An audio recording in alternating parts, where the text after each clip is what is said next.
अभ्यास 2 का ए है, ठीक है।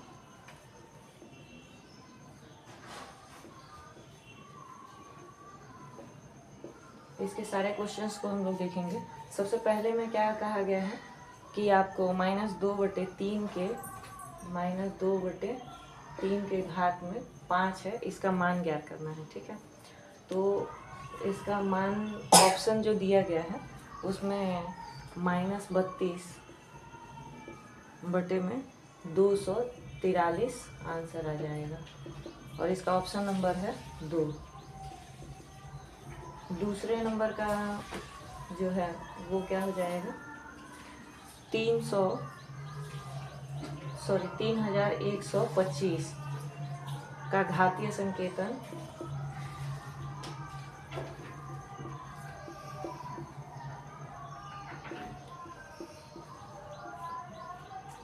संकेतन है।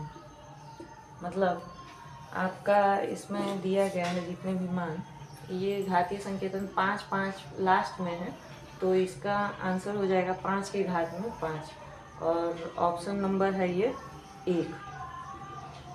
2 का जो ऑप्शन नंबर है 1, ये आंसर हो जाएगा। 3 नंबर में कहा गया है कि 2 के घात में अगर 7 होता है तो इसका मान क्या होगा। 2 के घात में 7, तो इसका मान हो जाएगा 128।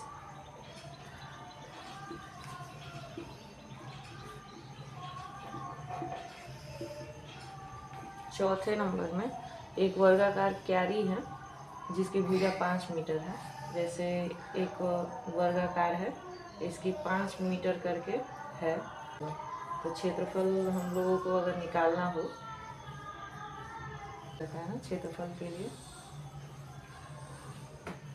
भुजा का स्क्वायर यानी कि 5 का स्क्वायर 25, ठीक है, 25 वर्ग मीटर।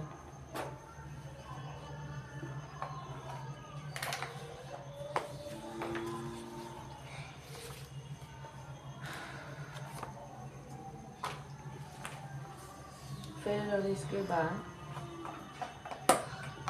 5 नंबर में कहा गया है सरल करने के लिए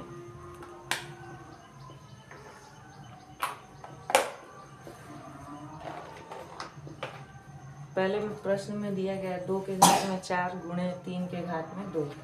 तो जब हल करिएगा तो 2 के घात में 4 का मान कितना होता है, यानी 2 गुणे 2 गुणे 2 गुणे 2, तो इसका मान कितना हो जाएगा, यहाँ पर 4 और यहाँ पर 4, 4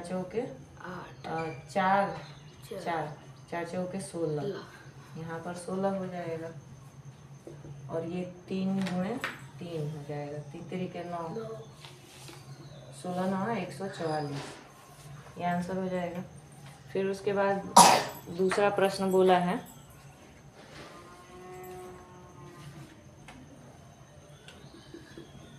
दूसरा प्रश्न दिया गया है -2 का क्यूब और गुणे में -10 का क्यूब।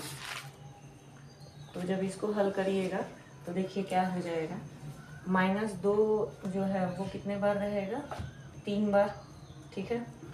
तो 2 दूनी 4 और 4 दूनी 8, -8 हो जाएगा और -10 कितने बार रहेगा, 3 बार।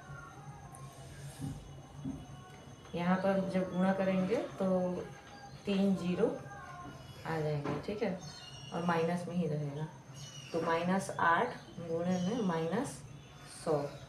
जब आंसर लिखिएगा तो माइनस माइनस प्लस हो जाएगा और यहाँ पर 800 आंसर, ठीक है। 3 0 मतलब 10 में 3 0 बैठ जाएगा, यहाँ पर 10 में 100 और यहाँ 1000, यहाँ पर 1000 और यहाँ पर 8000, ठीक है।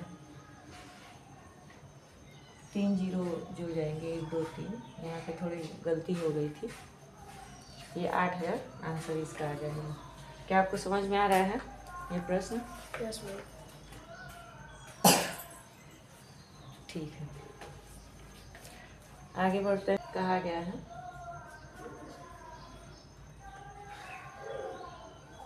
1 5 6 2 5 के अभाज्य मतलब 6 2 5 को 5 से भाग दीजिए, 5 15 5 5 5 10 5 25, फिर 5 से भाग दीजिए, 5 6 30 5 में 10 5 25, 5 से 5 में 5 में 10 5 25, 5 से 5 में 10 5 25, 5 से 5 25, कितना 1 2 3 4 5 6। 5 के घात में क्या लगाना पड़ेगा? 5 के घात में 6 लगाना पड़ेगा। 5 के घात में 6। तो इसे घातीय संकेतन में बदलना था हमने, इसको घातीय संकेतन में। सबसे पहले गुणनखंड ज्ञात करना था, इसका गुणनखंड हो गया।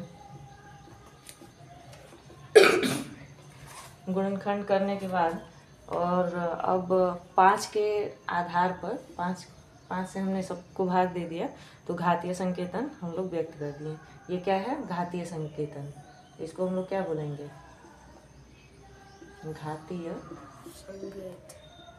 संकेत या संकेतन।